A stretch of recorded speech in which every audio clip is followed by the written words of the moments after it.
Hey everybody, welcome to Landscape Rescue. My name is Stuart Moore, and today I am absolutely sick of thumbnails and titles and figuring out call to actions and all the YouTube blah blah blahs. Today I just want to hang out with my friends and go look at some plants at Home Depot. Let's do it. First thing I saw when I pulled into the parking lot is these Sunfinity sunflowers, and I'm sure you guys have seen these. Home Depot seems to have them a lot. They must sell a ton of them. I love them. As far as an annual goes, these are one of my favorites. Now, deer will eat these to the ground. I've gotten my heart broken when I spent like $100 of my own money buying 1 gallon Sunfinities. Yeah, the deer got them like 2 weeks later. Everybody gave me really good compliments on them while they were alive. And they were still alive, they just never got any blooms because the deers came and ate the blooms off. The Sunfinity makes a really good cut flower, but just remember, they say that they don't generate a whole lot of pollen, but that has not been my experience. Pollen falls all over the place with these. Not deer resistant, but they're only gonna get about 3 by 3. So you can poke these in anywhere in your landscape. The issue is, they're 20 bucks for a 2 gallon pot. It's gonna add a lot to the landscape. I guarantee you're gonna get a lot of bang for your buck with these because they're packed with blooms and they just keep on blooming. It's basically a sunflower. Look how cheery and fun that flower is. I love the Sunfinities. Because you don't get huge, you can use them anywhere. What I'd really like to do is get these in like a 4-inch pot or something like that and pay like $3 a piece for them. Then they could get my $100. Look at these things. Just want to hang out with them for a while. Just be friends. Okay, I'm out of here. They're starting to get a little political. Here's something kind of cool. This is a Devon Green Hosta for $11. Now this is what I would call, just because I've got to make up words periodically, a ground cover Hosta. It's only going to get about 12 inches tall, which in the Hosta world is pretty small. Not as small as like mouse ears or that golden mouse ear variety, but it is going to get wide. So it'll constantly start throwing up pups and it will just kind of fix that space. Keep it from eroding, keep sun from irradiating the moisture out of the profile for a while. But if you've got that much sun and you're worried about, like, mostly in shade gardens, I'm worried about erosion, especially over the winter. This would help hold the soil, its roots would help hold the soil. And in those really passionate summer storms that we get here in Missouri, these are really good about keeping the water from washing away my mulch layer and my treflan and that sort of thing. I really like these. This is the Devon Green, so this is a smaller one. It's gonna spread wide, but a good hosta. It's a good hosta. Little nondescript. It's not gonna change your life. It will add value to the shadier spaces. Now, bigger hostas like this one, this is the wide brim, and this is in a 2 gallon for $20. Probably not the greatest deal in the world because you could get a 1 gallon that maybe is half this size, and I could get it way bigger than this by the end of the year just with agriform tabs and taking care of the soil when I plant it. Anything with beneficial fungus, beneficial bacteria, and some 2-year fertilizer tablets, which, by the way, all that stuff that I talk about is in the description. I'm not worried about you clicking on my link. I am not a technologically advanced guy. I joined that program just so I could have access to the shortening of the links.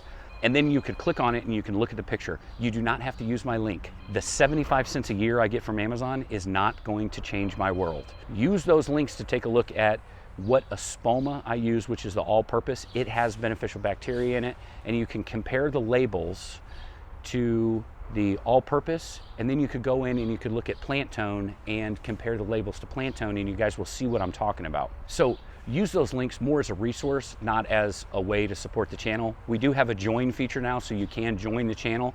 If you want to contribute, you can do that. Amazon is really just a resource for you guys to research product, and it's up to you where you get it. So I just wanted to put that out there. That is not it's not going to pay the utility bill. Let's just say none of this actually is, because the last video I put out made $2. So you guys did not like that one. So that was the wide brim. I would like to see that. I would like to see that size hosta.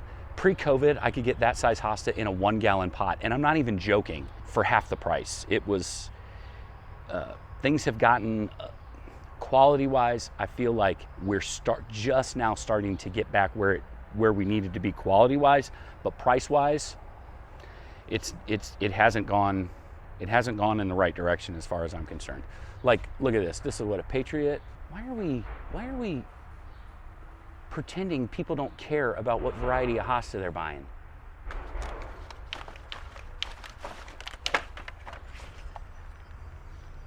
This Hosta, I can't find a name on it. It looks like a Patriot, but it says Hosta, and underneath the big words for Hosta, it says Hosta again. Okay, so let's just say this is a Patriot. This is not a very impressive size plant that I'm starting out with for $11. This right here should be $7.50 if, you know, I cared about supplying value to my customers. Now there's some bigger ones in there, but yeah, really, it looks like there's about 3 plants in here, but at this size, it'd be real hard to separate. You could do it if you washed them. So fill a wheelbarrow up with, if you really wanted to stretch your dollar on this, fill a wheelbarrow up with water and just start slowly just kind of rinsing them. And so you can detangle those 3 hostas that are in there. That would be a thing that you could do. And then you would get 3 instead of just the 1. I think one of our subscribers recommended that. I think actually, if I remember right, she left a comment. She's a Lowe's employee. And she said, people forget that you can do that. So I think that's a fantastic idea. What else do we got here?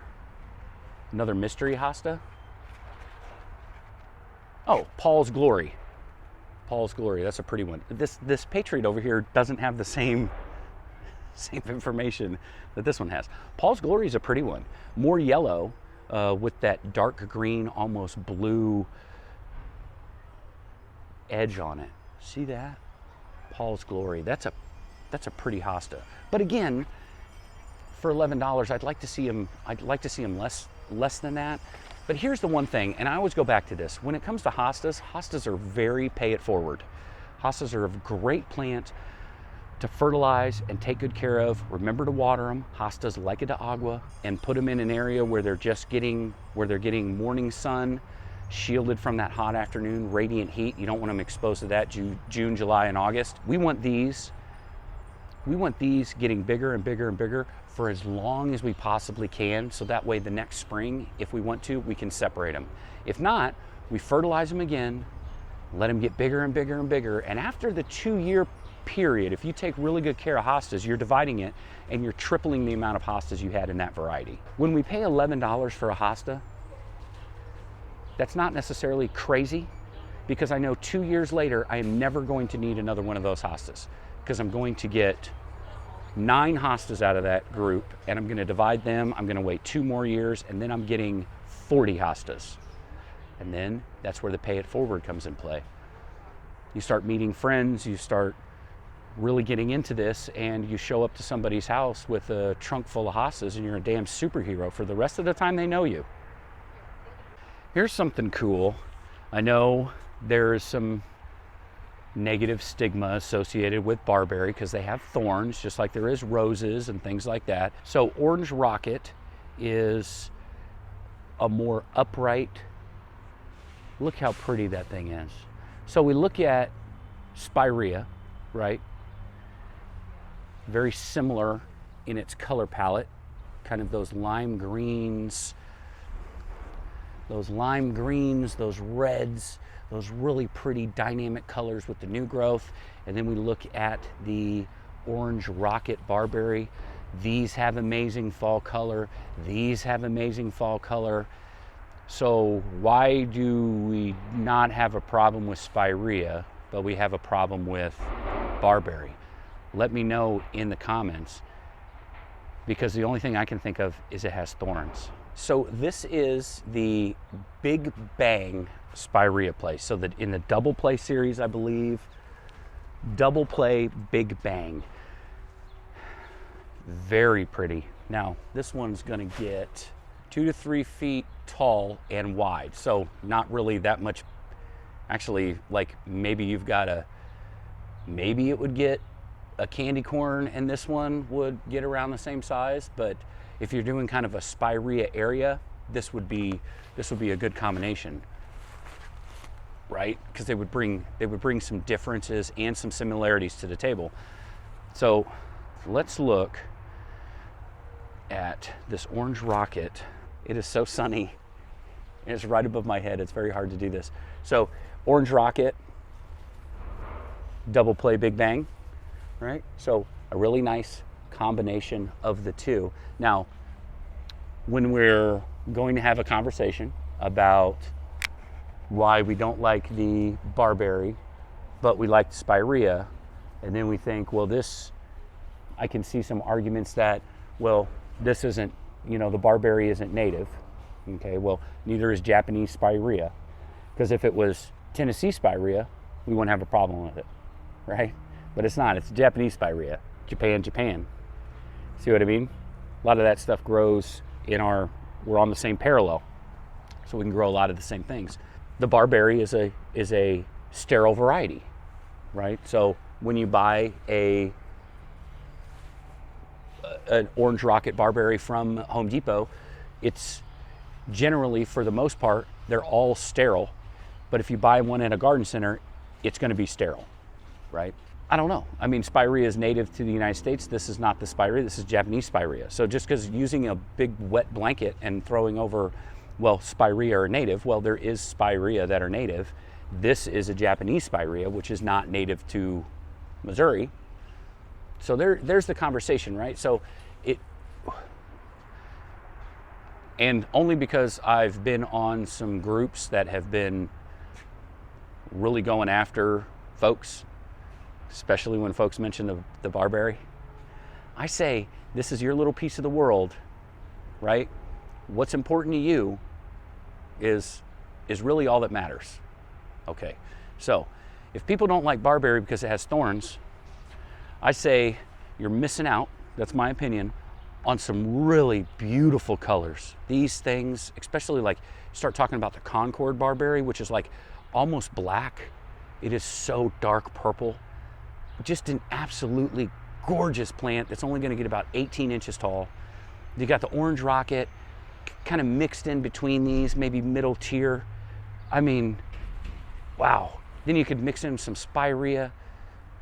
You could get a sterile variety of butterfly bush, like, oh, I don't know if Miss Velvet is. I thought these were Pugsters. Here, Pugster Blue. And let me tell you how you check. Miss Violet. Hey Google,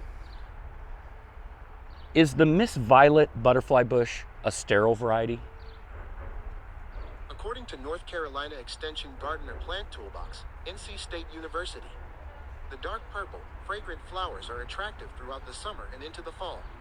It was developed with decreased fertility to avoid the invasiveness of many Buddleia davidi and is virtually seedless. Okay, virtually seedless. Now in my zone, butterfly bush can't become invasive because they don't have a very long life. And when I say they don't have a very long life, sometimes I'm losing them in 2 years. I love butterfly bush. I keep planting them because of the amount of entertainment I get from them. And you guys have heard me say that before, especially the veterans of the channel.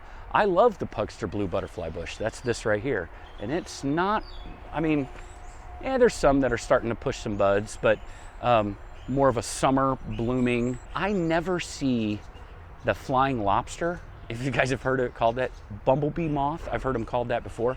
I don't see those in my garden unless I have a butterfly bush. And then I have 19 at once on one butterfly bush. That is one of our favorite things to watch, is those kooky lobsters just flying around drinking nectar. It's such a fun time. So, hey, would I spend $90 a year to get to enjoy those? Yes, but it's not $90 a year. It's $90 every 3 years. So I need to get some more. I need to reinvest in some butterfly bush. Now, this one is apparently free. $26.98 for these Pugsters. And I think this variety, this, for the most part, generally sterile variety, you saw it takes me 2 seconds to check to see if something's sterile or not. And this says has been bred to reduce, and they might be covering their ass, because you really can't call anything sterile now, because the way that people argue against that now is, well, what if it reverts? What if you get a reversion at some point and it's going to develop a seed? Well, what if airplanes were shooting stars? You see what I'm saying? Like, oh, what if I could shoot fire bolts out of my ass? I would be the greatest soldier in history. This is an insane, look at the size of this Summer Crush, if I could get it out. Oh man, they've been making plants heavier these past couple years. This is a Summer Crush Hydrangea in a 10-gallon. Very pretty. Oh, I like the Summer Crush series. It's a good one. It's a good one. I feel like it consistently flowers a little better than Endless Summer, the original. The original Endless Summer, here's the issue. If you're having problems with your European hydrangeas, your macrophyllus blooming, look to see when they're getting pruned, because they might not be getting pruned by something human. It might be deer. It might be weather, right? So if you have an uncharacteristically cold winter, it could cause some tissue death, and that could take out your buds. Feed them and make sure they get plenty of water. It's a hydrangea, right? Meaning what? In Latin, water vessel. It wants the agua. So even if that, you plant these under an oak tree, you're just gonna have to water it a lot more, because that oak tree's gonna be soaking up a lot of water. Just gotta remember to do that. So if you're not consistently getting blooms out of them, then something's going on. The plant wants to bloom, just like a 25-year-old male wants to go out and meet the ladies. Their whole purpose in life is to breed, and they can't do that without producing flowers. Okay, so if it's not blooming, something is missing, because they're genetically predisposed to want to breed. Not want, I mean, they're not sentient, but you see what I'm saying. I mean, the plants in my yard are sentient, but yours won't be. And I suggest that if you are a hydrangea fan, you look up P. Allen Smith's video on hydrangeas. Very smart guy when it comes to plants. I don't know if he's any good at math or spelling or anything like that, but when it comes to plants, I'm easy. When did clematis get this expensive? When did that happen? I blink my eyes and 1 gallon clematis are 25 bucks now in a black pot. A generic clematis, well, a generically grown clematis is all of a sudden that expensive. Look how beautiful these are. None of these are really blowing my mind. I have been thinking about that Princess Diana that I found at Nixa Hardware, and I can't get that clematis out of my mind. I'm probably going to go back and grab another one of those. I just do not want to put anything else over on that side of the fence, because it just gets trampled. Lucky for me, the lollipop will not usually get the clematis because they're up inside the fence, but anything on the outside of that bed just gets trampled. She's so athletic. She's so full of energy.